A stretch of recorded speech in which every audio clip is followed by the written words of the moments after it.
fenumeram-pirenena azo enjeny ireo solom-bavambahoaka nandika lalàna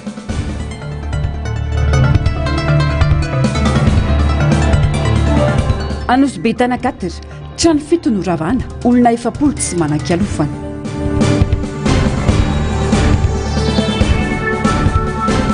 tiako Madagasikara manamafy ny rafitra ao aminy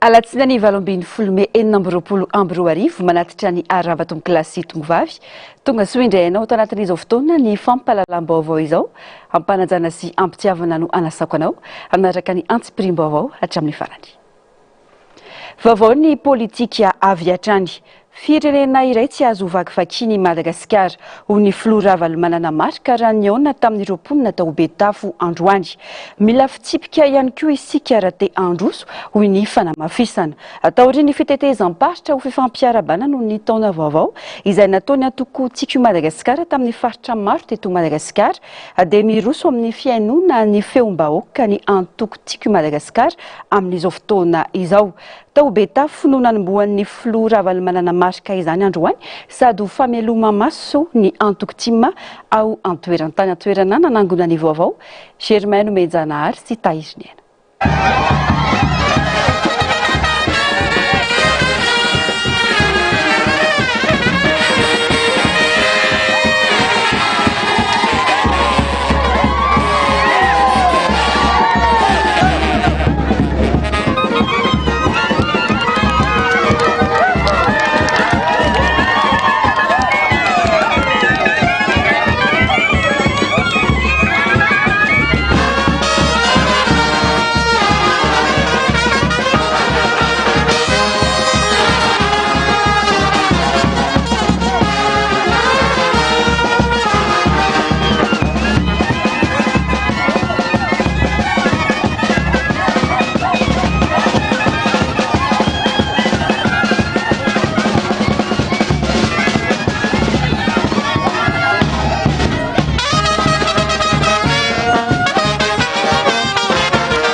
dia be namakivaky tanàna no nanehoany ny vahoaka ny Betafo ny afalindry tamin'ny fandraisana ny filohan'ny antoko tiako Madagasikara fotoana nanarota ny filoha marika ravalomanana nijery ny tena zavamisy iainan'ny mponina eto Betafo tsy narateo ny andro ka nahitana ny tena zavamisy marina mandalo fotoana hafa kely tsika ankehitriny fa le faoriana to mitovy ihany le zava-manjovo vahoaka dia tsy hita loatra ny fiovana noho izany ny antongoavako aty ankehitriny dia laza aminareo hoe te hafantatra ny zava-misy marina ty antoerana hoe manahoana ny fiainan'ny vahoaka ny fiainan'ireo olona tena tsy mandady aro nareo mitrongo homana ny 86% ny 9,900 vahoaka malagasy manahoana ny fiainany ianareo ny malala dia zay mahatonga makaty aloha iresaka aminareo dia zao mitondra olona manam-pahaizana aho mandinika hoe inona aby zavatra atao ampandrosoana ny fiainan'ny olona ty dia manaraka ahoana nanatanterahantsika mba atongavana hoe firenena vanina fa tsy ho amelantsika ato amin'ny tokotima raha tsy tonga amin'ilay firenena vanina isika eto Madagasikara tsy ny fifaliana andalo no zava-dehibe fa ny fitondrana vahaolana maharitra amin'ny fiainana andavanandro ny vahoaka hoy ny filoha marika ravalomanana tsy le fifaliana mandalo fotsiny zava-dehibe fa ny fanatsarana ny fiainanareo andavanandro isanandro ny fahitan'ireo ankizy ireo asa ireo tanora ireo ny fandanany ankizy mianatra zay ny tena zavatra lehibe tsy maintsy ataontsika zay hitanan'izay zay ny atao firenena vanina fa raha mbola ny tany tsa zay misy eo amin'ny 9,900 ny vahoaka malagasy ny mahandro dia mahantra foana Madagasikara minonareo azy any fa raha inareo ny miakatra kely na isika miakatra kely tonga dia manana ny Madagasikara ka tokony tsy ho adino mihitsiny a no mijery anareo tsy anaovana resaka be fotsiny eny ambony latabatra ery na any amin'ny Bro any na any Antananarivo any. Feom-bahoaka no feona Andriamanitra ary izany no mazava-dehibe sy tokony anaovana fikonan-dom-pirenena iainga avy ny fotony ka ny tena vahoaka no hitondra ny heviny. Tsy misy afa-tsy ny FFKM ihany no tokony hitarika ny fikonan-dom-pirenena hoy ny fanamafisana. Tsy maintsy enoina amin'ny feom-vahoaka ty ary tsy maintsy ataontsika izy ametrahana neutralité na tsy miankinasy na miankina loroa dia tsy misy afa-tsy ny FFKM ihany no mitarika ny fikonan-dom-pirenena io vao mety io satria raha zareo amin'ny fitondrana amin'ny andeha dia feony ihany ndreo eny no eny fa zareo amin'ny FFKM amilaza hoe aoka rentsika mba hanaja tsara ny fahamarinana sy ny rariny sy ny hitsiny ary zareo reo a ray aman-dreny hatramin'izay ireo daolina many olana dia tsy maintsy ataontsika izany hamana olana amin'ny alalan'izay hoe fiaraha-miasa zay. Zareo amin'ny fitondrana koa nefa tsy azo adonona satria izy ny tompon'ny fahefana tsy maintsy ataontsika koa miresaka amin'izy ireo hoe nareo ke tsy adino e fa aleo mba asiana elanelam-panahy mba tsy tanila izy fa raha nareo sady no mitsara no manao izay mametraka ny ary dia lasa tsisy misy zany neutralité. Taorian'ny fiaonana nataon'ny mponina eto Betafo teto amin'ity toerana ity dia niazo ny kianjan'ny Magro avy hatrany ny filoha Marc Ravalomanana. Vahoaka maro hatrany no nitsena sy ny nanarady azy. Zava-dehibe ny fahalalany ny antoko politika manao hetsika ho fameloma maso hoy ny fanamarian'ny filoha Marc Ravalomanana. Le fahoriana taloha zay tena fahorinana jaly atsika isaky mandeha dia feno ireny le zandary reny teo repitondra mpitandro filaminanteny zao tsy isony fa malalaka tsika zava-dehibe aloha zay fa malalaka tsika afaka miteny zay fahalalana zay nefa ny tsy azo rorotiny ka hitenitenenana foana fa tsy maintsy manara-dalàna tsara tsika araka zay lalàna misy lalàna velona zay ny tena zava-doza indrindra le fitandrovana ny zon'olombelona sy ny zoantsika amin'ny olombelona tsika tsika ato amin'tika Madagasikara dia atoko lehibe manana maizy azy tsika ny atao modelina fa tsy tsika indray any da ataon'ny olona ohatra ratsy eo misy zao ny sasany any efa voana izy vao milaza hoe zay ke timmy miaraka amiko tsy timmy vitsy laza hoe timmy any ambadibadika any loso.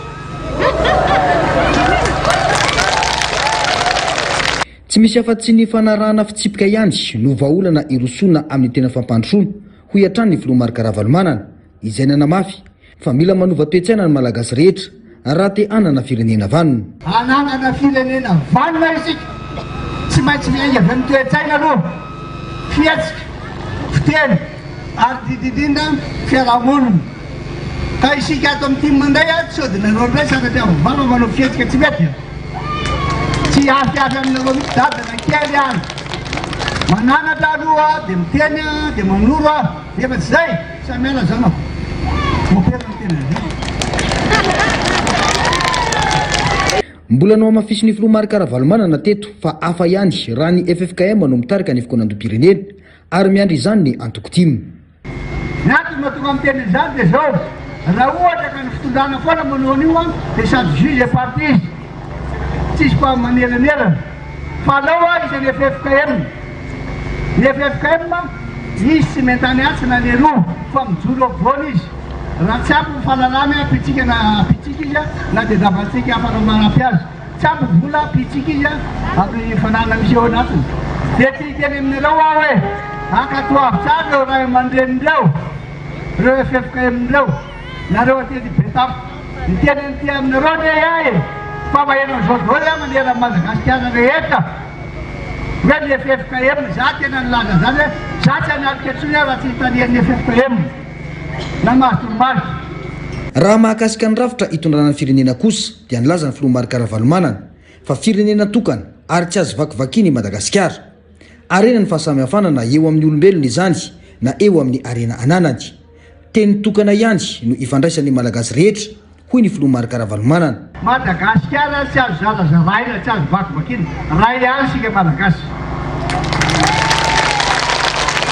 tsara misy any manao hevitra hafahafa zay tsy araka amin'ireo zay maleo tena zay mazaka tena diso be zany efa nataon'Andriamanitra honosy isika miteny amin'ny fiteny anankiray manana fomba iombonana fatoerana misy atsika ny tsy mitovy ohatra ny fomba fanaondrareo amin'ny sava tsy mitovy nataon'ny any Tiliara reo fa samy efany zany fa tsy hoe fizarazarana akory dia tsy maintsy ataontsika fanandify amin'izay keo fampandrosoana za zao mahety eto fampandrosoana misy eto vakin'akarana dia fambolena sy fiompiana ary reo fikarakarana ny manodidina fa fambolena any ny zavatra tao any sava any sambava dia fambolena vanille sy fikarakarana andreny samy hafa mihitsy zany fa tsy maintsy ataontsika mitovy reo rehefa avy eo ohatra reo ny any Tiliara ohatra dia fanjononany azy manavanana azy dia arahana araka izany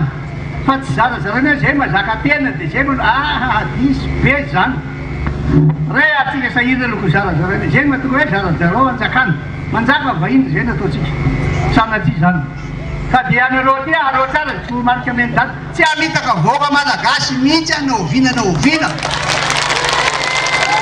Efa nisy ny vokatra hita tamin'ny fanampariam-pahefana na ny décentralisation ny fanamafisana izany anatin'ny fanjakana tokana no mila imasona tsara ho hiatrany ny filoha Marc Ravalomanana.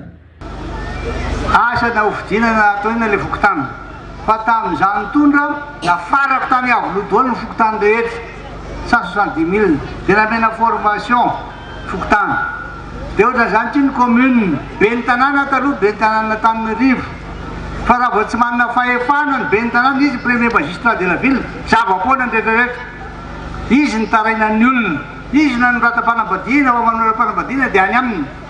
Ny tonga miaraka toy izao no fanombohana fa ny miasa miaraka no tena fahombiazana ho hiatrany ny filoham-panorona ny antoko-tiko Madagasikara. Ho an'ny mpikatroka timy dia ilaina ny miasa tsara ary miasa mafy ho tena tombotsoan'ny firenena mba ahatrarana ilay hoe firenena vanona.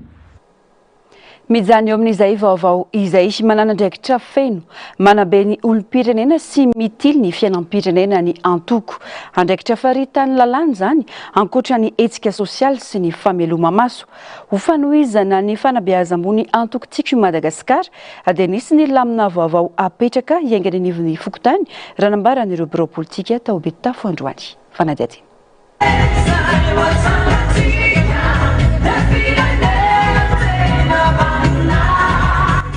Ny maro drefa rehetra dia mampiseho mazava fa hatramin'ny taona 2024 no mankaty dia niemitra ny firenena, niemitra sosialy mahoaka ary niemitra ny fahefa-mividin'ny malagasy.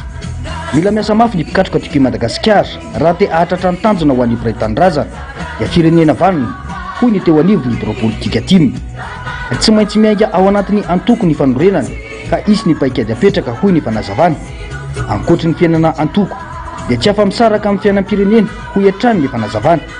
Misy an'ity fiche de contact ty araroto kely ny fotoana eo na mitokona ndraiky tany amin'ny fokotany izahay zay tsara sitrapo hiara-iasa aminay na fokotany zany na commune zany na district na faritra zany hoe fa misy responsable any fa akoatran'ireo zany dia mba mila olona 9 zay atany amin'ny fokotany sy ny commune sy ny faritra azonareo tsara n'izy mba te hifandray aminareo zahay te hampitan'izay toromarika monsieur le président teo zay resaka fotoanan-dom-pirenena maika dia maika zany resaka fampandrosoana maika dia maika zany resaka raha-pirenena maika dia maika zany fa ty tiko Madagasikara dia antoko manana vina matanjaka manana vina discipline filaza azy zany hoe manaraka tsara discipline zay lazain'ny président sy lazay mitondra rehetrarehetra zay mahatonga ny président miteny teo hoe ho atsika eto le mpitarika zany tokony ho rassembleur tokony mirahina tsara tokony mampiavana tsara satria tokony hiaraka tsika rehetra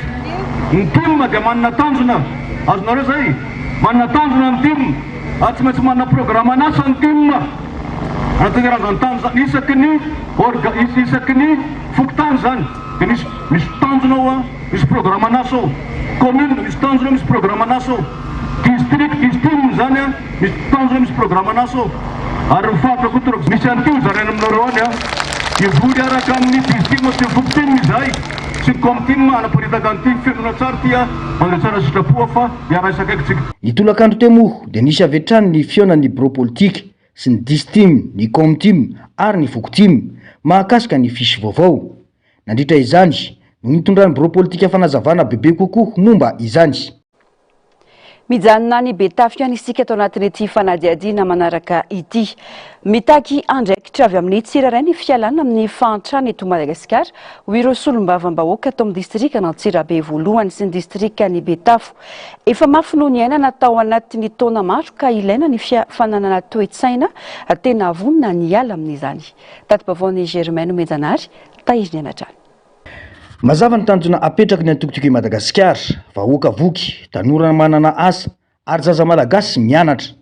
Efa nisy teto izany tamin'ny taona izay nitondrany ny antokotima ny firenena, ary azo atao tsara ny mamerina izany indray, fa mitaky firaisan-kina, hoy ny solombavambahoaka Jean Michel, izay voafito tao amin'ny distrika n'Antsirabe voalohany.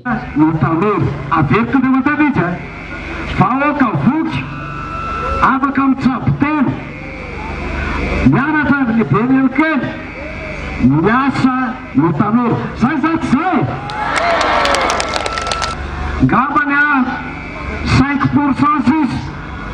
Dia mihodina amin'izay pikoa. Mamokara soja bebe. Mamokara katsaka BTB. Mamokara mangazy BTB avakoapy. Ao! Fa tsy molapy io a. Kely tsisy ireo dia vantena amin'izay. Dia rehefa mandeha ny orinasa, mividy vokatra, miakatra, mifarom-piainan'ny ankonana, mandroso ny tokantrano, mandroso ny tanàna, mandroso ny firenentsika. Isan'ny nahafantarana ny antoko nandritra ny fitondrany ny asa fanamboaran-dalana sy ny fijerena manokana sosialim-bahoaka. Fa ny tena goavana dia ny fijerena manokana ny tantsaha izay fototra ifara ny toe-karena eto Madagasikara. Hoy kosa ny solombavambahoaka Livasoa. Ataovy fambolena fa ihany fotony ny fivelomantsika. Ny anay président tena 86% tena mpamboly izy pio. Eo amin'ny 200 telo isan-jato ihany mpiasa-panjakana. Fa mpamboly sy pio daholo amin'ny 18 commune raika amin'ny 50 fokontany. Dia miandrandra ny fampandrosoana. Miandrandra ny tena fampandrosoana fotony. Dia ny fanaovana ny fandraisana ny vokatra. Zay ny olana président mamokatra zahay fampandray ny olana. Misy manararaotra amin'ny vidiny marina sa tsy marina? Ambany le vidiny. Dia stoky amin'ny zalaha tonga ny maitsoatra atao lafo be. Ilaza kosa ny filohan'ny distim fa andray anjara feno amin'ny fikonan-dom-pirenena ny antokotima eto Betafy araky ny toromarika ny filomarika Ravalomanana io. Izy fikonan-dom-pirenena zahay Betafy dia mametoky anao fa tsy maintsy andray anjara mavitrika ary hitondra ny etaeta amin'ny vahoaka mba ahafahana mampandrosa amin'ny Betafy ary mampandrosa amin'ny Madagasikara ray manontolo. Ny tsapana nandritra ny fiaonan'ny vahoaka Betafy sy ny filomarika Ravalomanana ity fa mahatsiaro ny fotoam-pitondrana 7 taona izay nataony antokotima ny tantsaha. Lafim-baovao hafa kosa indray mpianatra mpikaroka sy mpampianatra avy any amin'ny université no nanao fitsidiana teo anivon'ny orinasa Tikôta ao Antsirabe ny farany herinandro teo.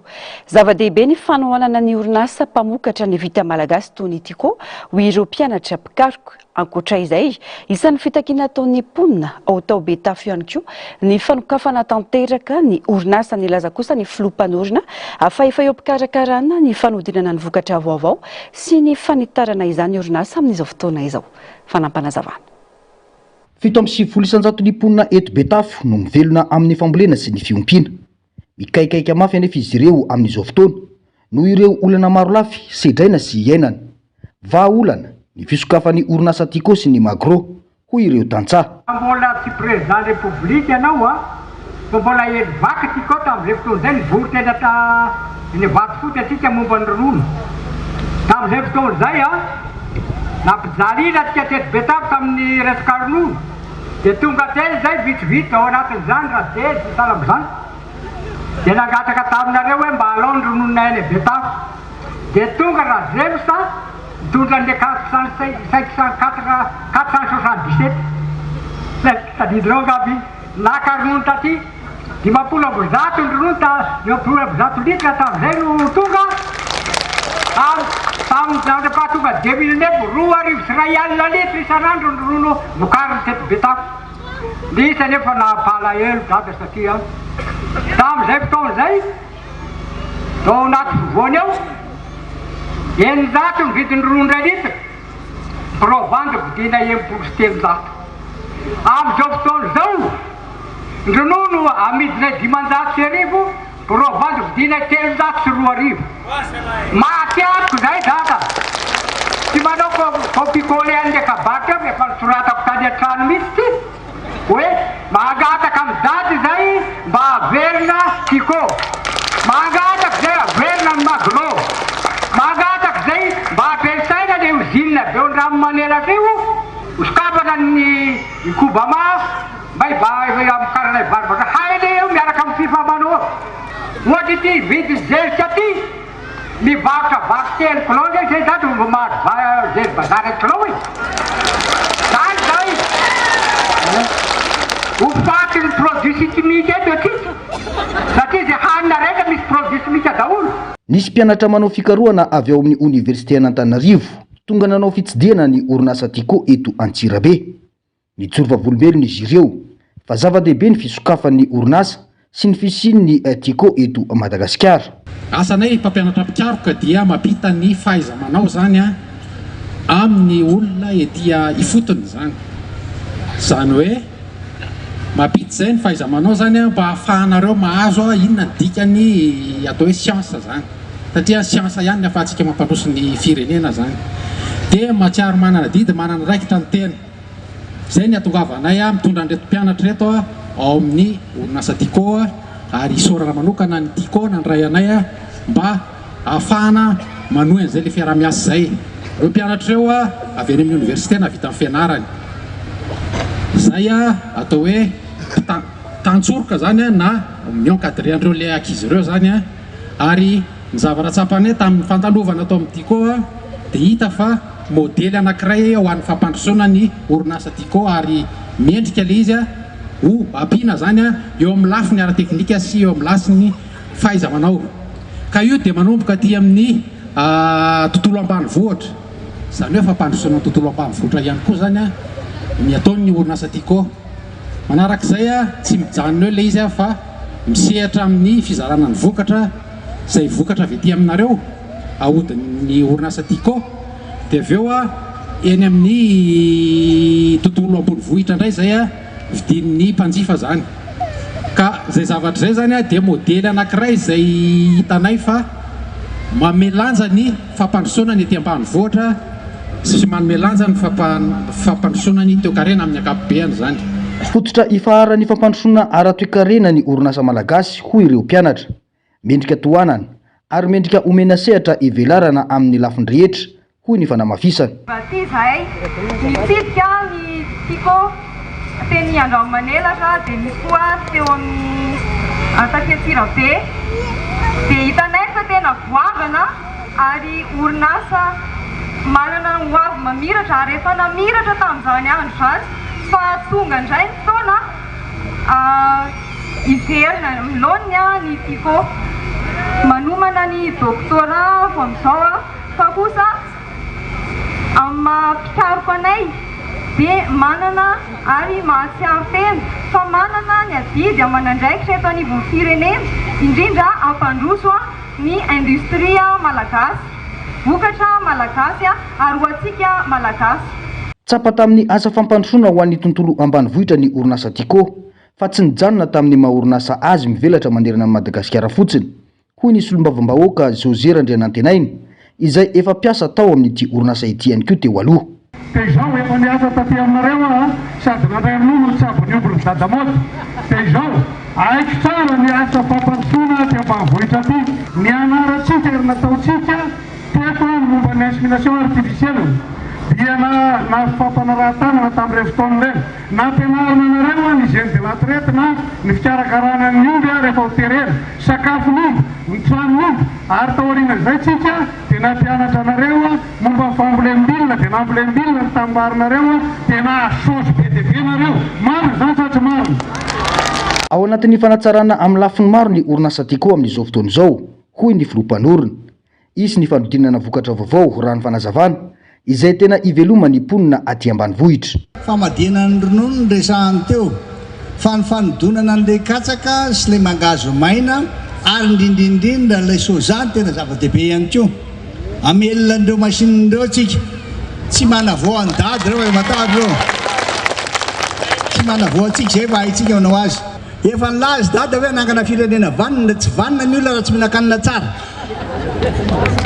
tsy maintsy lasa sozaniny fa tsy soza fa sozaniny raha tsy voky dia tena ataotsika mihitsy tena fanampy ty hoa dia zao zany netsoko voaka malagasy eto atsirabe eto vakina karatra zay ny azy a fambolena sy fiompiana sy fanodonana lasa ho vokatra fa ny amin'ny faritra hafa indray ohatra any Manakara na ny Sambava hafa indray ny any nanao fiteteza aparitany aho a dia hitako tsara mihitsy fa samy hafana samy hafa daholo ireo sotoavina ireo fahaiza manao ireo arena voajanahary misy any amin'ilay toerana fa ny fahasamy hafana tokony arena ho tsika nankasitraka manokana ny fietsika nasehon'ny filompanorona ny orinasa Tico sy ireo mpiara-miasa rehetra taminy moa ireto mpianatra sy mpampianatra nahazahoan'izy ireo nitsidika ity orinasa malagasy manana ny maizy azy ity. Mahakasika ny fiainam-pirenena nampiakapeo manoloana ny tsy fahatomombana ny fikarakarana sy fanatanterahana ny fikanandoam-pirenena natokana ho azy ireo ny tanora atao Fianarantsoa renivohitra kitoto ary tsy ampisy raha tsy fanomanana ny zava-nisy ho izy ireo. Ankoatra io nanamafiny avy amin'ny firaisamon'ny pirenena fa anatin'ny fikanandoam-pirenena andraisan'ny rehetra anjara no tokony ahitana taratra ny tena fanovana eto amin'ny firenena. Fanadetiny amin'ny sariny miartanjona. Tsy ondalana tsy azo idovirana amin'ny fialam-pirenena ny fanatanterahana fikanandoam-pirenena izay verina fa lalana ivoahana anaty krizy. Manay anefa ny firaisamon'ny pirenena fa mitady verina ny fomba teo aloha amin'ny fikarakarana izany ka hevitra efa voaomana mialoha no ampidirana fa tandraisan'ny rehetra anjara. Mila miainga ny fotony hevitra rehetra ary miakatra eo amin'ny sehatra nasionaly. Mampanahy anay izany dia hiverina indray le fomba taloha tsy nety. Dia hoe olona le manatrika zay tsy tena maharaka tsara ny zavatra resahanao dia ampidirana hevitra efa voaomana avy any ambadika any dia lasa zay hevitra olom-by tsy miafina any ambadika any zay no laniana fotsiny ao anatina fikanandoam-pirenena.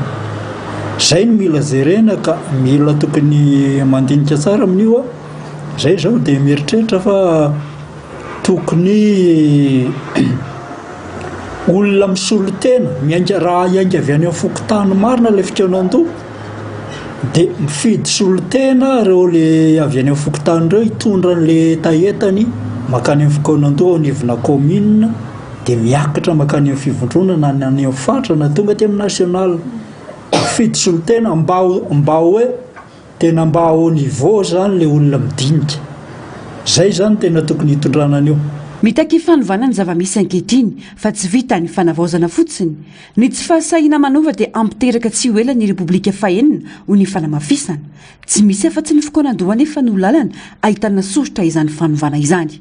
Amin'izany tokony hijoroany ny assemblée constituante zany izay manamboatra n'ilay lalam-panorenana. Ty référendum na élection constitutionnelle ity zany tsy mamaly satria raha sika mahafantatra raha constitution zany ny lalam-panorenana 200 lasaka ny andininy ny article ao anatin'izany fanontaniana ao anatina lalam-panorenana nefa eny sa tsy ka vitanao eny sy tsy n'le isaky ny andininy ve sa atao gabraraka fotsiny dia lay mahafinaritra ny resana dia lasa eny lasa lany ho azy le eny.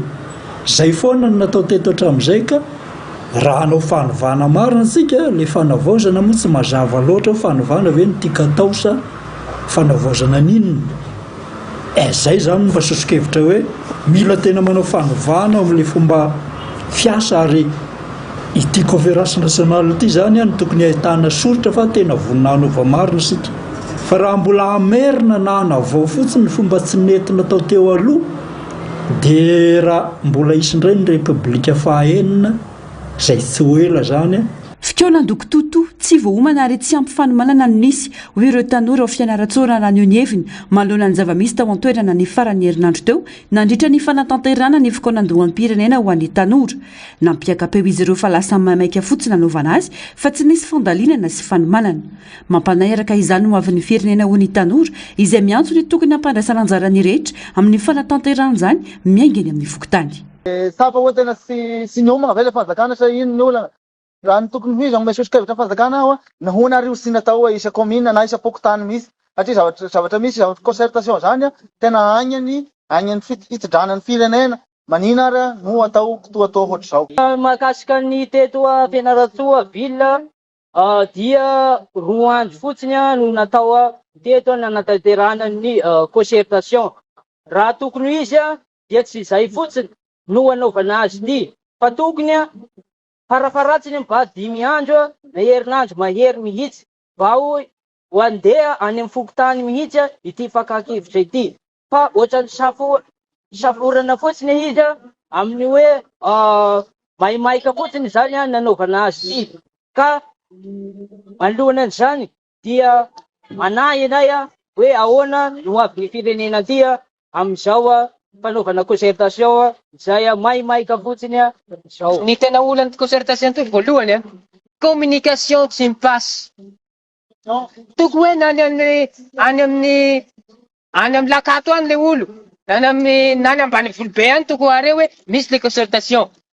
Considerevinareo ne tonga teto président nanao taminy olo teto concertation tsy nisy harivan'iny tasanjeo harivan'ny taumaly zany taumaly vao nisy hoe tamtamy zany ahoana ny tanora tonga ato ne tsy ampy 100 raha tsy misy ny fiovana ho tanterana ny telojona ho avy zao ny fokonandoha am-pirenena karakara ny ministera ny fanavaozana ialohavan'ireo fokonandoha isaky ny sokajy sy sampandrara sy ministera samihafa anatanteraka fionambe ihany koa ny FFKM ny 2020 hatramin'ny 2020 Mai 2022 ho avy zao.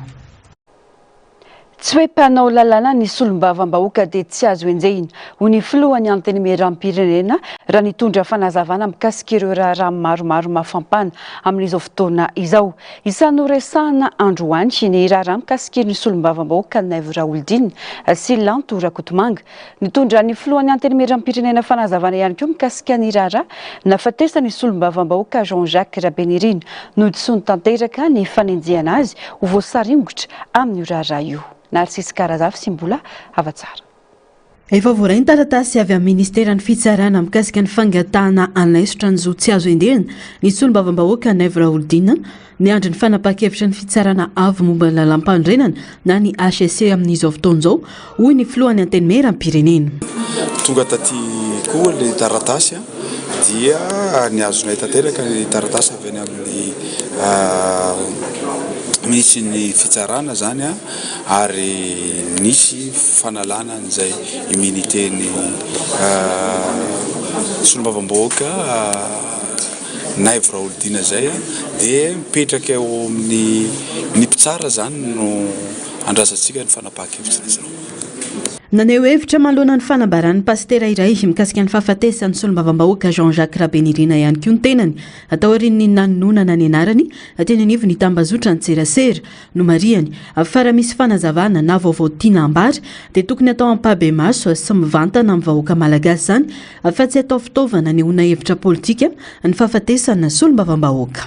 Ary zasy tendra andrelasolo ny haiko mihitsy no niarany sakafo amin'ny farany ary rehefa hody izy dia niantso ny tomobilin'ny Jean-Jacques voatoraka tamin'izay niditra tao anatin'ny vaky zany ny radio ny tomobilin'ny Jean-Jacques dia niteny amin'izay tompoko lahy tamin'izay fotoana izay hoe aza hoentinareo aty antranony présidencité-ny le tomobile fa aleo haterina.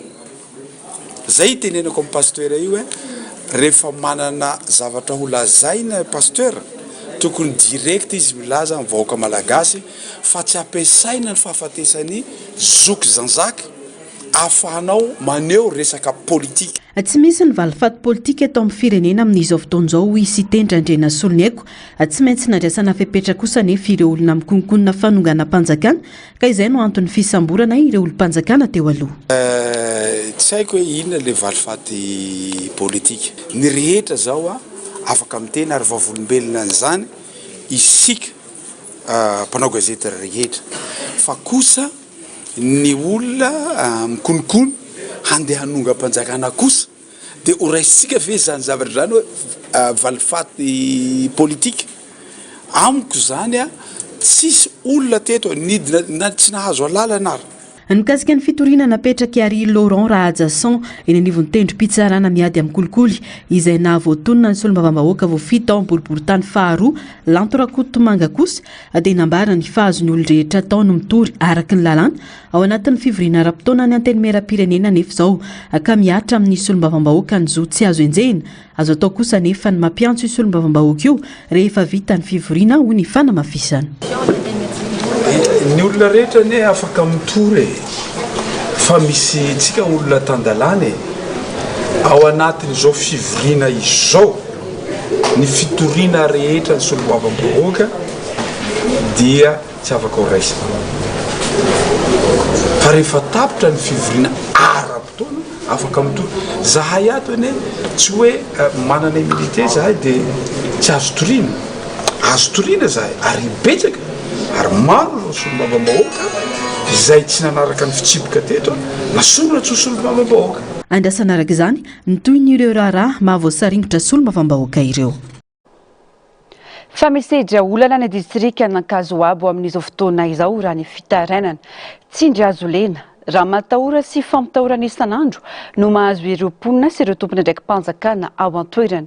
Miantso ny fanjakana fohy be ireo mponina mba hijery akaiky ny distrika Ankazoabo satria tsy zaka intsony ny tsindry ataon'ny solombavambahoaka ao an-toerana ho ny fanazavana. Velotaraina ireo mponina ao anatin'ny distrika Ankazoabo manoloana ny fanararaoty tapahefana sy ny didy jado nataon'ny solombavambahoaka lany tao an-toerana. Anjakan'ny solombavambahoaka ny akamaroan'ireo sehatra na ara-panjakana na ara-piaramonina raha ny fanazavana isan'izany ny tsy fahafahana mampiatra ny dina efa napetraka hatramin'izay. Magnome ohatsy anankiray zahay zany ilazana fa voan'ny sindry hazolena zahay to raha mikasiky ny fahafatesana. Raha misy olo maty, misy olo vonoin'olo eto Ankazoabo.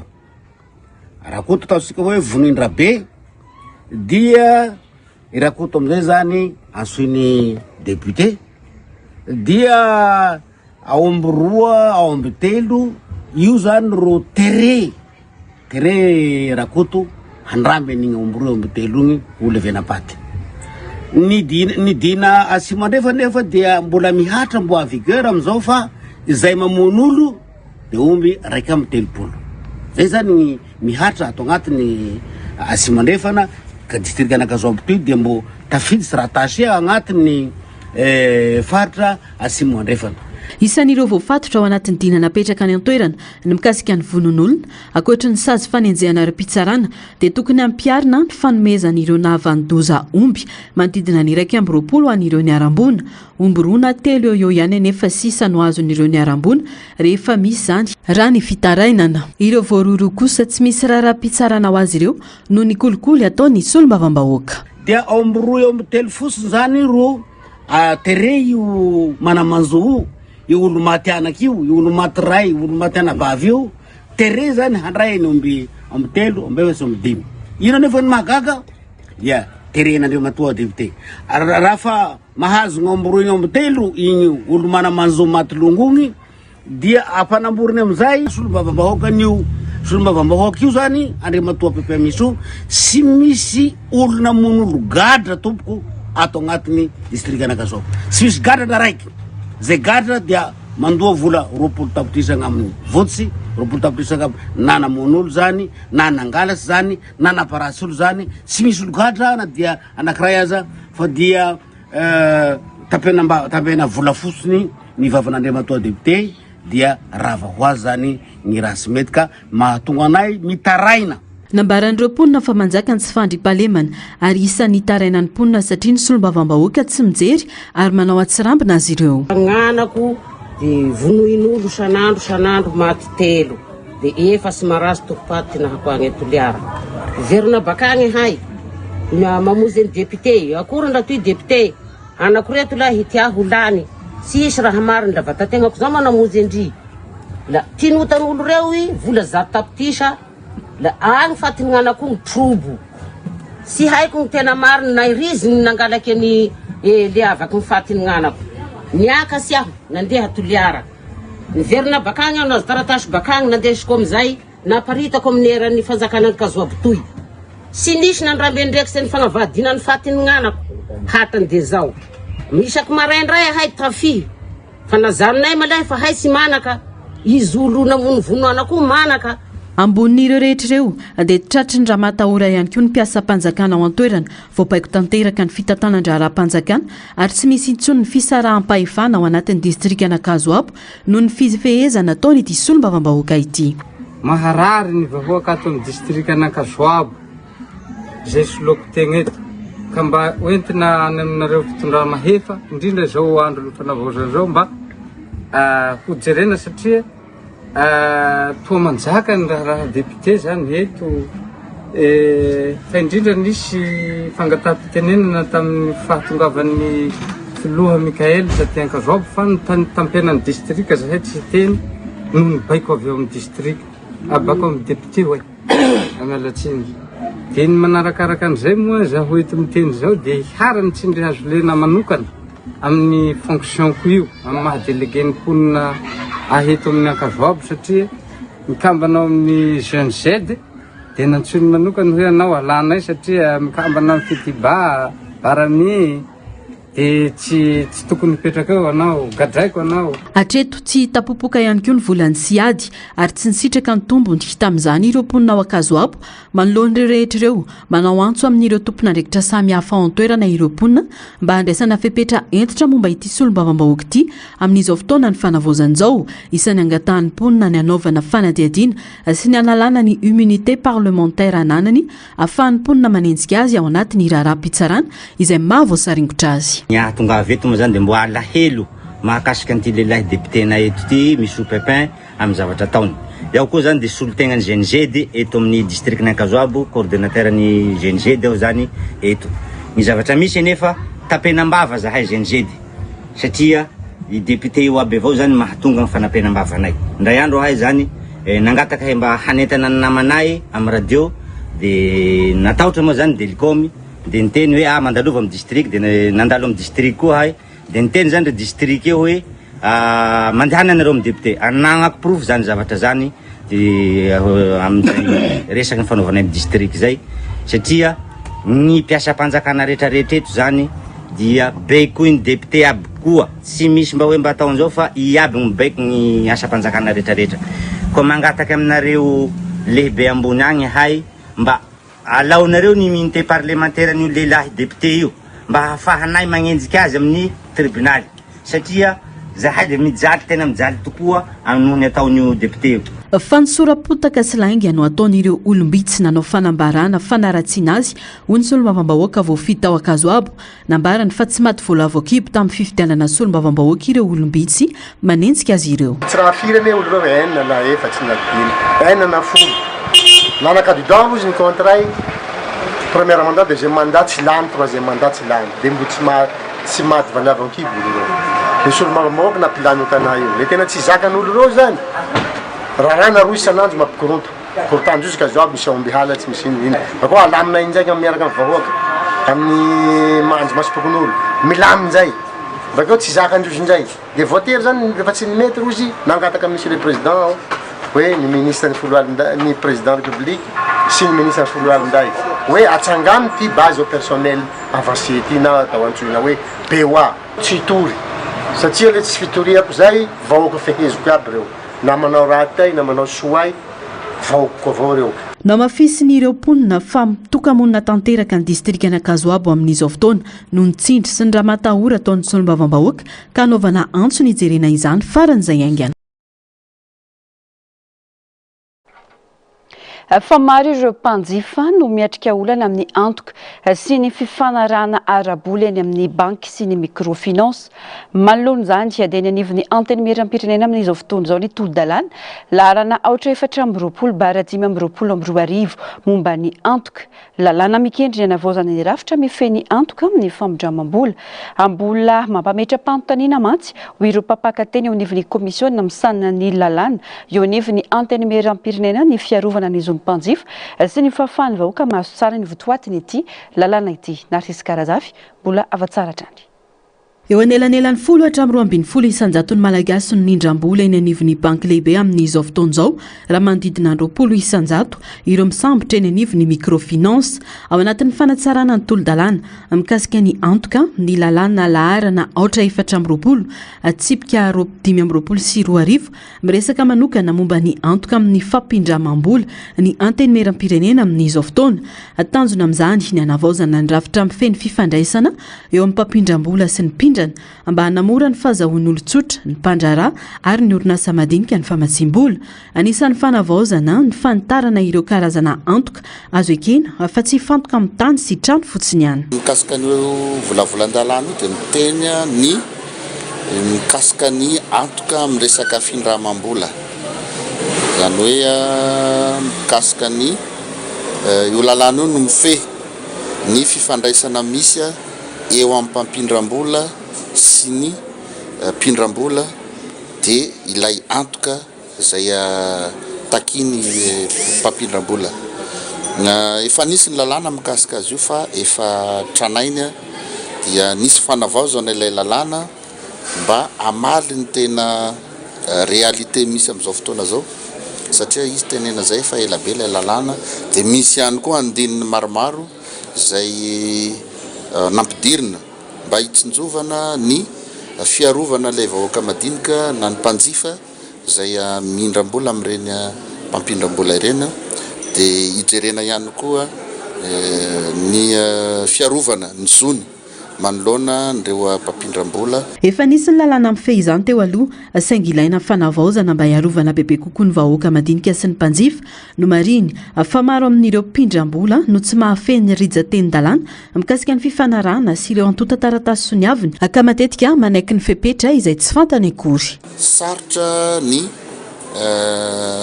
rijanteny na ny fampitahana azy sy ny fahazahoan'ny mpanjifa azy fa ny mpampindram-bola mahavoafehy azy fa ilay vahoaka madinika izay arovana ny tombontsony ao anatin'ny lalàna io dia tsy mahavoafehy an'izay ary matetika ny mindra vola dia teneniny mpampindram-bola fotsiny hoe reto ny antota taratasy tadiavina dia aterina aty dia manao sonia fa tsy fantany akory hoe inona moa ilay zavatra soniavina fa tia hazo vola ampiasana izy dia izay condition apetraky ny na ny fepetrapetraky ny mpampindram-bola ihany no tena mipetraka ao anatin'ilay fifanarahana eo amin'ny rotota ka ity lalàna ity zany natao hitsinjovana an'izay indrindrandrindra fiarovana ny zony pindrana zay mariana fa tena andinin-dalàna maro eo amin'ny 700 taona no fian'io volavolan-dalàna anisan'ny teboka lehibe ao anatin'io lalàna io no mikasika ny antoka toy ny tany sy trano izay matetika miteraka olana eo ampampindram-bola sy ny mpanjifa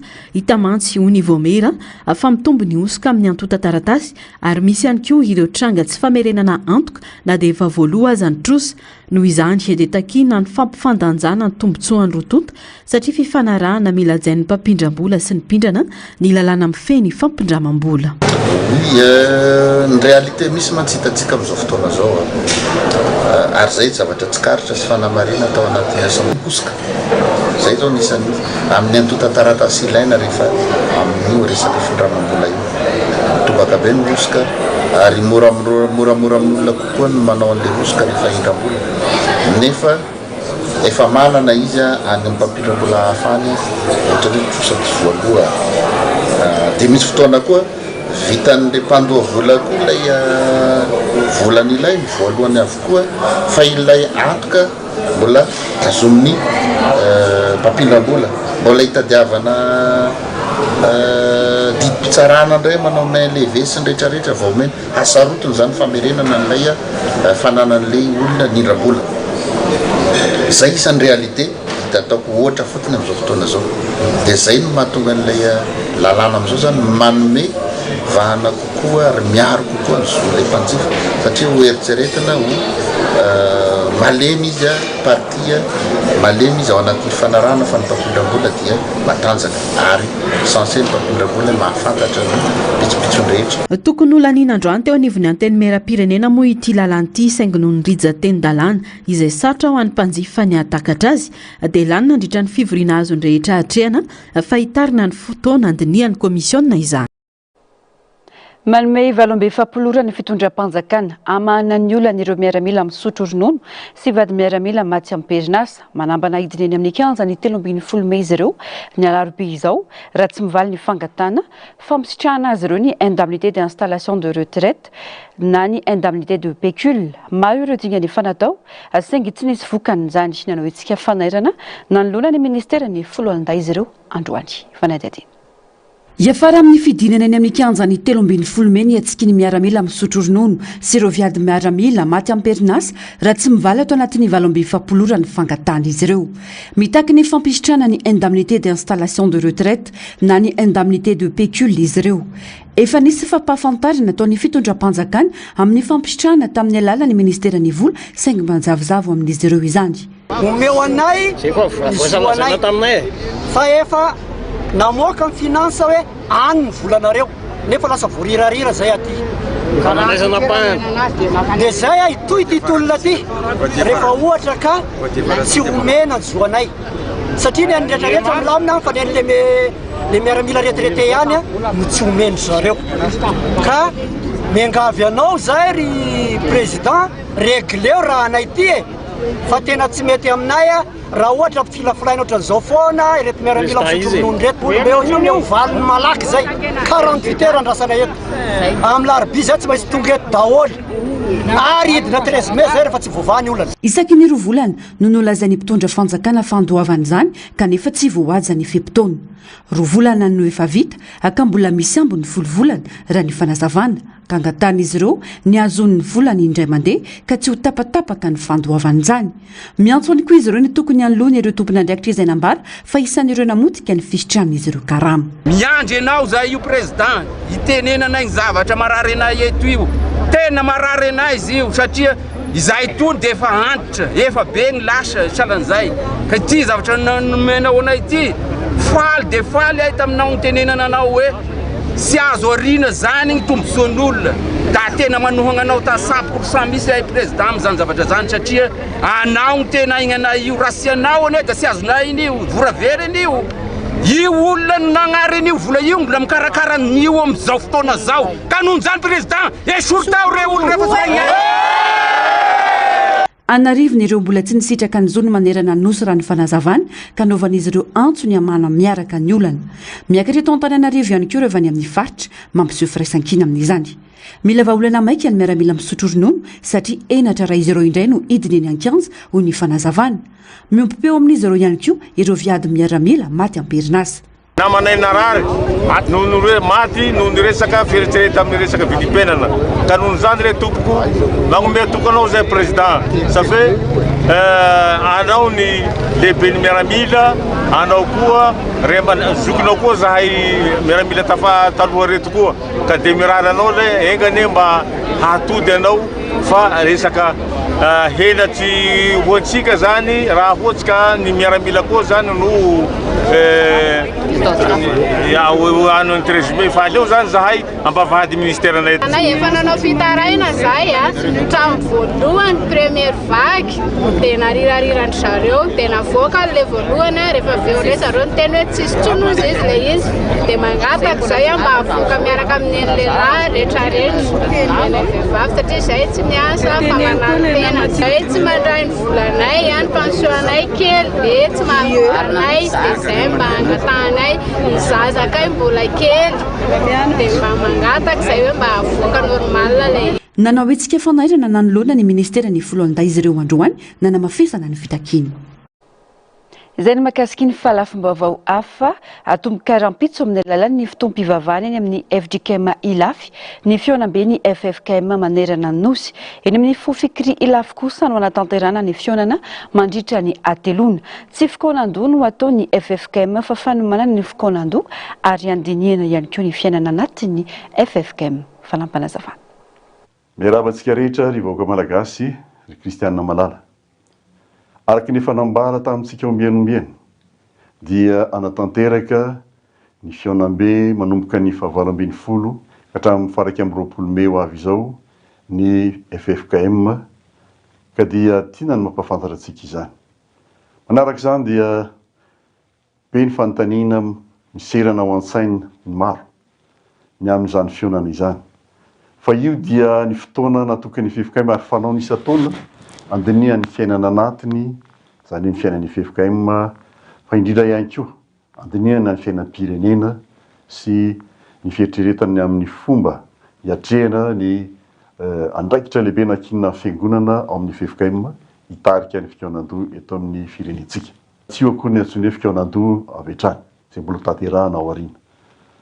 Koa manoloan'izany indrindra dia antsony isika mba hiaraka hifanotrona ambavaka ny amin'ny fanokafana izay tanterahana fa 20 ny volana Mey izao atao amin'ny FJKM Katikely Lafy manomboka amin'ny 10 Ramaraina.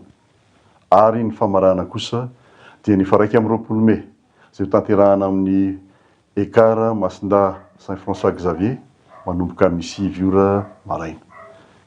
Gatahana ny fivavahantsika ho an'izany fotoan-dehibe izany ary araka nambara teo entanina isika rehetra mba hiaraka iombavaka amin'ireo fotoan-dehibe anankiroa ny fanokafana sy famarahana ireo. Vavaon'ny finoana mitory filazantsara amin'ny olona rehetra manomboka amin'ny ankizy ny sampana sekoly lahady. Atsendriky ivelany fa mila fiaretana hanovozana fahaizana, fahalalana, faindrena ary hanamafisana ny finoana izany.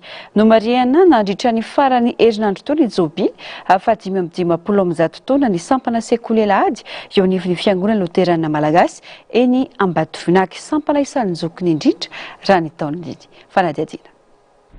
Raha maharitra amin'ny teniko ianareo dia ho mpianatra tokoa. Jaonina toko 5 ny 1 tapany by no teny nampiorenana ny Jobily 520 taona ny sampana sekoly lahady eto amin'ny FLM Ambatovinaka. Fanafahana amin'ny onim-pahotany sy ny fahafatesana ny Jobily ka zava-dehibe amin'ny fiainana maha-kristianina. Tsy ampy ny hoe mino fa misy asa sy ezaka tao dia ny faharetana amin'ny tenin'Andriamanitra, ivelomana sy ijoroana mandritra ny fiainana manontolo. Ny faharetana amin'ny finoana no maritra ny mahampianatra Kristy marina tokoa antsika. Fa raha tsy velona amin'izany ianao, raha tsy velona amin'izany isika dia mpianatra sandoka. Misy ny tena izy, fa misy ny tsy tena izy. Misy ny marina, fa misy ny tsy marina. Ka izay velona amin'ny tenin'Andriamanitra dia ho hita eo amin'ny fiainana eo ny maha velona amin'ny tenin'Andriamanitra azy. Manao ny sitrapon'Andriamanitra fa tsy ho sanatria sadasada. Manaraka an'izany, ny finoana marina dia tsy fihetseham-po vetivety. Tsy fihetseham-po vetivety ny finoana marina, fa fifandraisana maharitra amin'Andriamanitra izany. Dia ny amin'ny fijoroana vavolombelona ao anatin'izany, amin'izay ijoroantsika eo amin'ny fiarahamonina, amin'izay rehetra misy atsika dia ho hita fa tena olona velona sy miaina amin'ny tenin'Andriamanitra isika. Ka apita amin'ny mpiaramonina sy manodidina na amin'ny mpiara-miasa ka ho fahazavana araka izay anambarany Jesosy azy hoe izao ny fahazavana izao tontolo izao. Ary raha niteny Jesosy izao ny fahazavana izao tontolo izao dia napita amin'ny mpianatra izy, ianareo ny fanasiny tany, ianareo ny fahazavana izao tontolo izao. Ka ny olona miaina sy maharitra amin'ny tenin'Andriamanitra dia fahazavana sy fanasina ihany koa. Kitro farany navaozana ny jeneraly Lucien Rabearmanana. Tsy nisy olombalina no be azina teny an-dalambe fa ny fiangonana amin'ny alalan'ny sekoly lahady no mamolavola manabe olona tsara ho an'ny firenena. Matoa antsika ohatran'izao dia ny sekoly lahady daholo ny atombohantsika. Isaorantsika ny fiangonana mampisy foana ny sekoly lahady izay hoentina mamolavola manabe olona tsara eto anivon'ny firenena. Ny olombalina ny misy dia teo ny fijoroan'ny fiangonana. Tsisy olombalina no beazina teny an-dalambe izany. Ny hazo ny vanikolakana dia ny tanina ny rino tsara dia isika fiangonana, tsika mianakavy, na ray aman-dreny zany, na mpampianatra zany, indrindra ianareo ankizy.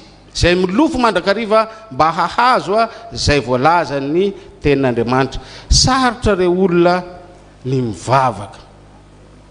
Satria tokoa ny vavaka dia tsy sainto fa tolona. Atao isan'andro. Indrindra ny fanarahana io tenin'andriamanitra io a zay maha kristianina atsika no manaraka any Jesoa, manaraka ny fiainan'i Jesoa. Fanamboarana efitra ny Ivoriana, izaka fanamafisam-peo ary fanatsarana ny lakozia no tsangam-baton'ny Jobily 530. Ankoatra ny fanompo-pivavahana ny deranan'Andriamanitra dia fotoana nankasitrahan'ireo mpampianatra sekoly ity fotoana Jobily ity. Nisy ny famelabelaran-kevitra ny rana tamin'ny mpitandriny ny Dr Irako Andriamasoa Ami momba ny tsambaratelo ny ankonana mifankatia. Nisy ihany koa ny fampirantiana sy varavarana misokatra nampahafantarana ny sampana sekoly eto Ambatovinaky izay ahitana mpianatra 209 miparitaka amin'ny kilasy misa 17 manomboka amin'ny sokajy madinika indrindra ny kilasy presantatra ka hatramin'ny kilasy olon-dehibe iandreketana mpampianatra 520. Vavaon'ny tranga mpiaramonina trano fitotafo misy fianakaviana ampoliny no noravana tamin'ny fomba mamoetra teny Anosy Be boriboritany faefatra ny maraina teo. Misy olona milaza fa efa nividin'ny tany izay nahoajarian'ny mponina antaonany maro ka nakizany ankeriny tamin'izy ireo. Tsy manday izay fandaminana sy didim-pitsarana momba ity tranga ity ireo mponina voakasika afa kosa mitaky ny fanajana ny zo fototra tokony hositrahan'izy ireo. Mianto efa mivantana any amin'ny filoam-panjakana sy ny minisitra misana ny fananantany anton'izy ireo ijeraka ity raha ity fanadiadiana eo amin'ny sariny ny Artanjona. Ny zoma lasa teo no naray taratasy milaza ny andravana ny trano fonenana ireto fianakaviana monina eto Anosy Be tsena ireto. Nampiatra ny voarakitra tanaty didim-pitsarana ny taratasy, ny vatitany, ny mpitandro ny filaminana sy ny olona milaza fa efa nividy izany tamin'ny orinasa iray ny maraina teo ka tonga nandrava ny trano fitotafo misy fianakaviana manodidina ny 700. Tsy nisy azo natao intsony fanotazan'ny potsiny ny fahavoazana. Sady tsy navelan'ny aritena no tsy navelana ny hevitra izy ireo fa avy dia didin'ny Besandro no niseho ny fanamafisana. Rava ny trano, potika ny akamaroan'ireo entana ankoatra ireo nisy nangalatra. Tsy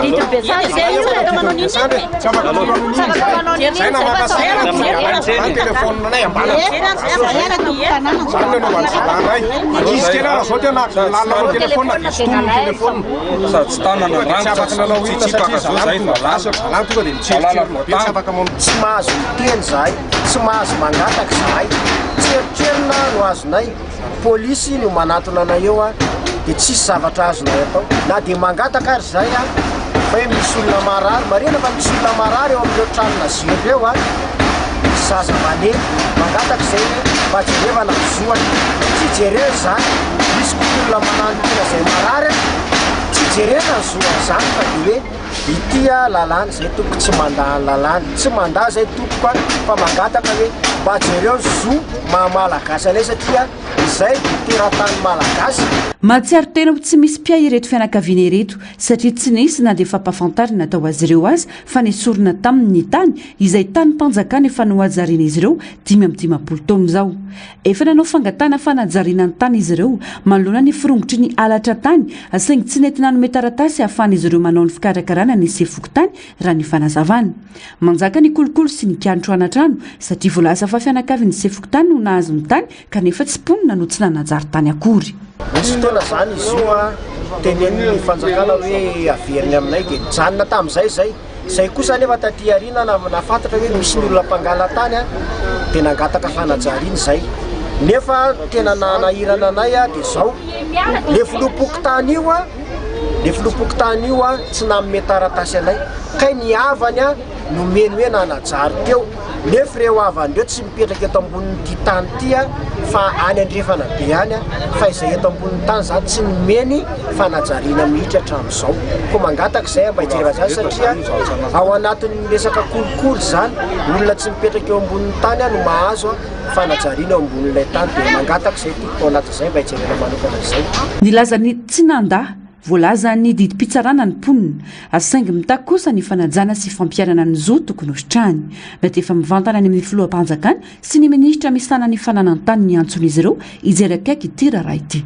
Izay tompoko tsy mandany didy any amin'ny tribonaly fa ny angatahanay tompoko dia mba hijerena ny zoanay majinika satria izay majinika dia tsy manam-bola, tsy manana entina miady amin'ny tribonaly. Izay mangataka amin'ny fanavoazana izao tena mba hiavoa tokoa ilay Madagasikara, izay no matomatesatsika, izay no nolomatsika.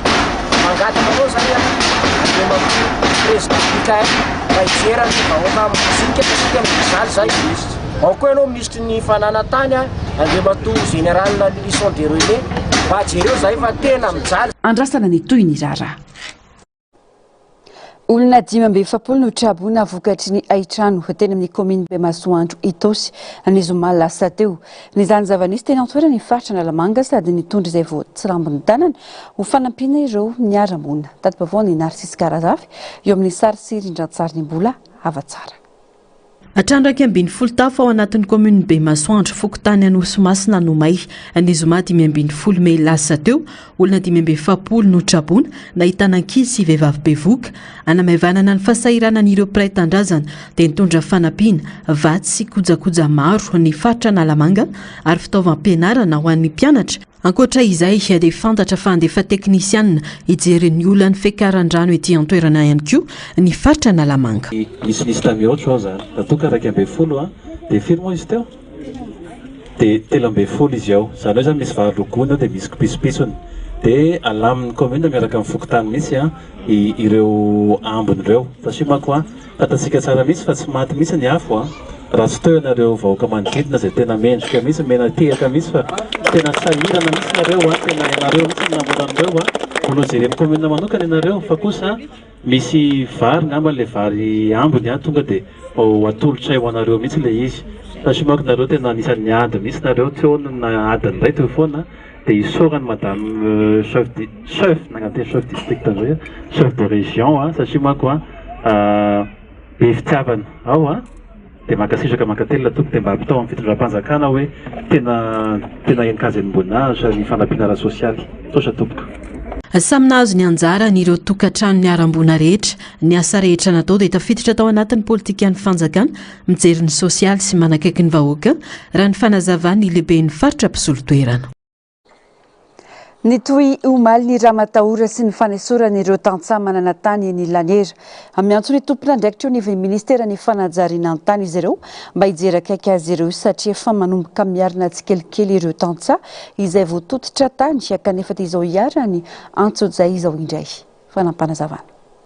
Mametra-pantanina ireo tantsaha mivondrona ao anatin'ny fikambanana tantsaha laniera mamokatra ety amin'ny Lakiarivo secteur 12 taorian'ny fahatongavan'olona ny laza ho tompona ndraikitra avy amin'ny ministera ny fanajariana ny tany teny antoerana ho malalahady tokony ho tamin'ny 4 ora sasany ariva araka ny fanazavan'ireo tantsaha dia nanome baiko ny ampitsaharana avy hatrany ny asa fanorenana sy ny asa rehetra atao eny antoerana ireo olona tonga ireo ka mangataka izay amin'ny filoham-panjakana fanavoazana mba averina aminay ny taninay voazany reo vahoaka ireo anetsy izy le tany voatototra anorina izy voatsindry lava tsy hitantsotsa azy iainany lava tsy hitantsotsa azy iainany nefa vahoaka manaly velona sy monina eto amin'ity tany secteur 12 ity mahatratra 3 sy 300 tafo valo alina vavahomana ka noho izany dia zay mba angatahana fitondrana maefa mba amerina an'le tany aminay amin'izay satria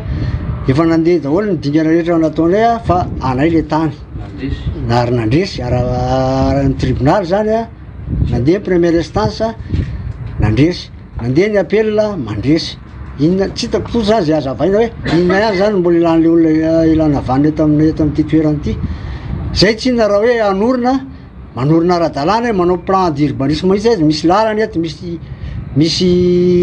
trano atao amin'ny ara-dalàna ity marina fantatra efa hoe vavady Madagasikara eto afaka manao trano tsara tarehy koa zay fa tsy voatery hoe vahiny ihany.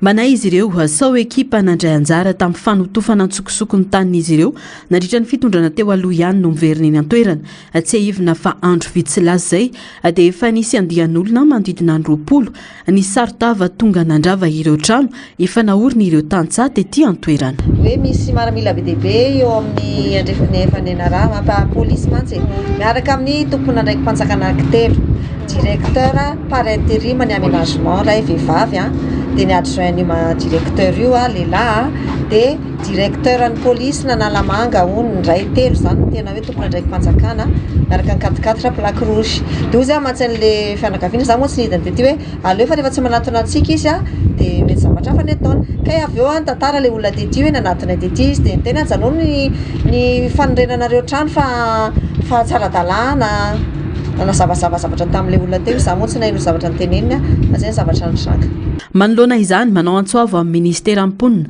ny ministera ny fambolena sy ny fiompiana ny ministera ny fanajariana an-tany ary indrindra amin'ny filohan'ny fanavaozana ny repoblika Leotany Savokasika takian'izy ireo ny tohizan'ny fanajariana an-taniny sy ny iverenan'ny filaminana mba ahafahan'izy ireo miasa am-pilaminana ka tsy hisy intsony ny antso izay ety amin'ny titany ety Alaniera laky arivo ity.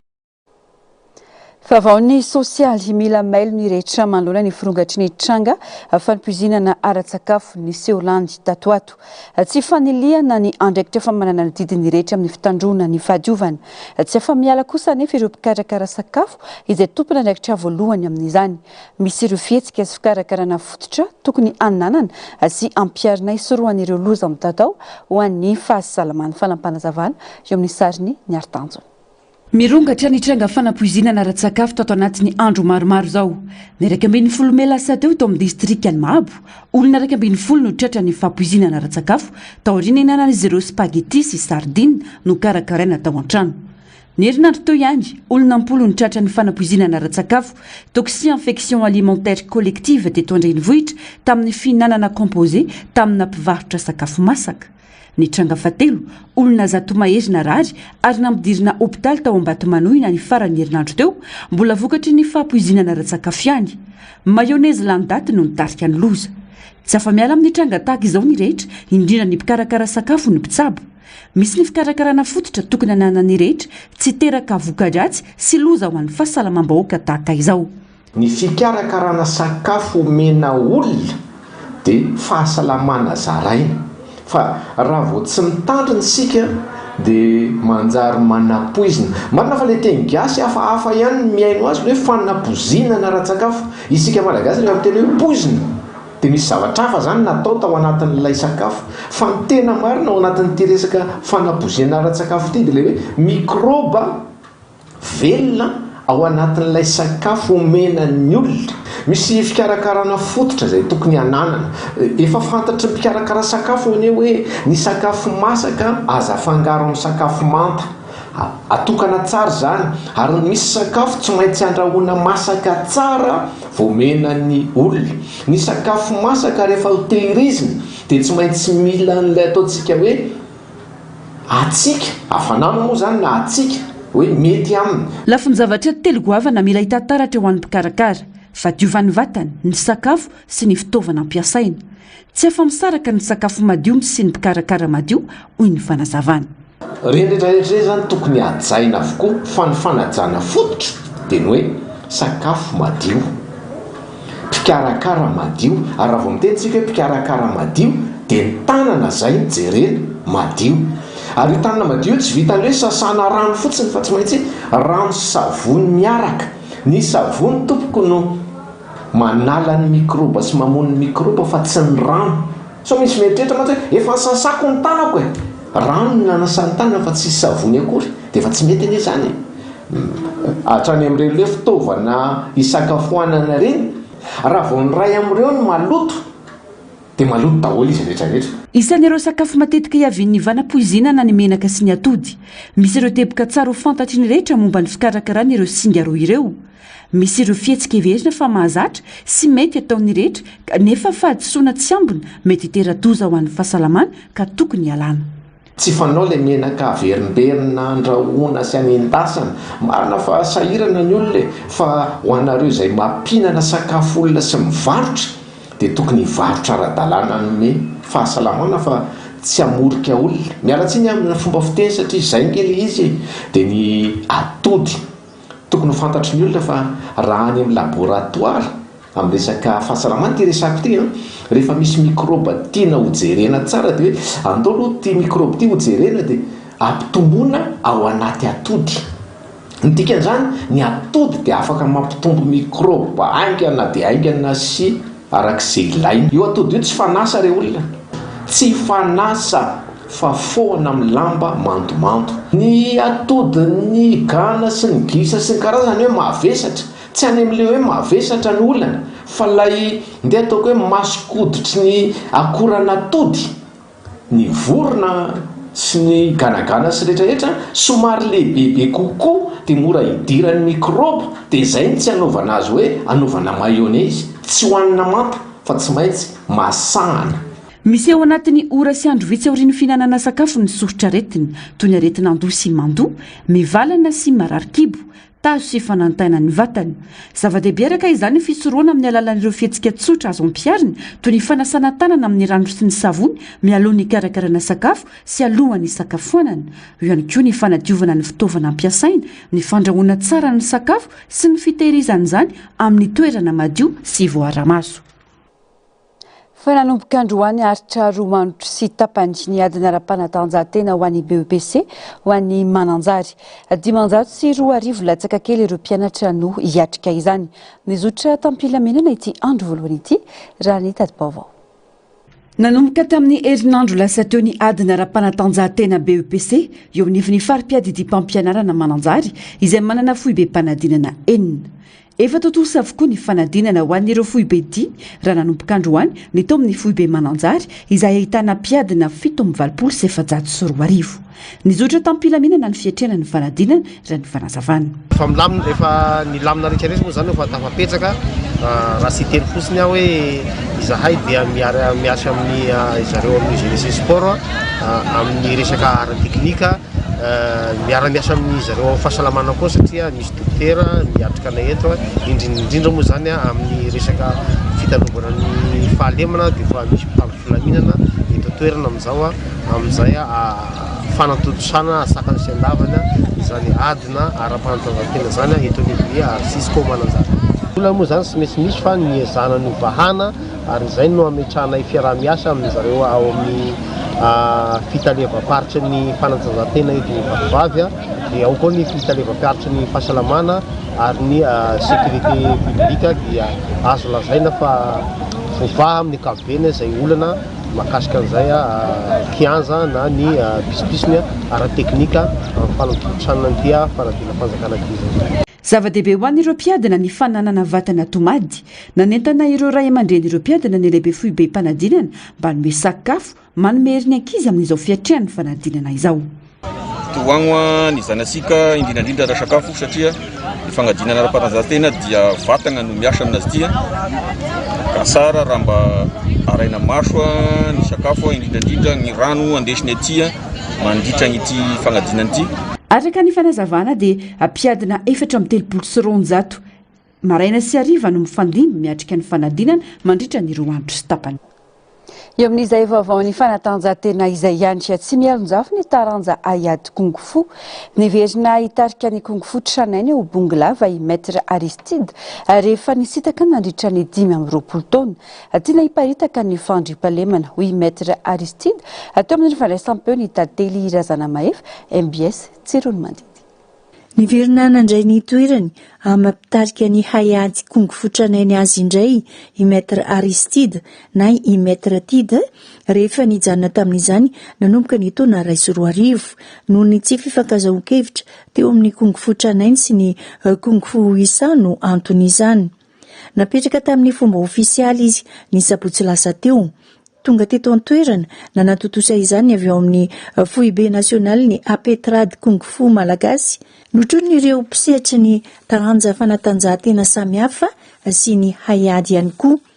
Ireo solotena sy tompona ndraiky mpanjakana natomboka tamin'ny karnaval niodidina ny tanàna mialohan'ny fitsofandrano ara-pomba Kung Fu ka izy no hotale teknika regionaly ny taranja Kung Fu tranainy eto Tsiron'ny Mandidy. Amelo maso ity taranja ity indray ny tenany araka ny fanazavany ka anaovany antsoavo fa taranja tsy mialonjafy izany Ayad Kung Fu izany. Maresaka avy any ivelany mitohatra ny ady eo amin'ny Rosia sy Ukraine. Nisy ny fanafiana drona goavana nataon'ny Ukraine tao Rosia ny sabotsy fony alady lasa teo. Olona 7 farafakely no namony ainy araka nambarany manam-pahefana Rosiana.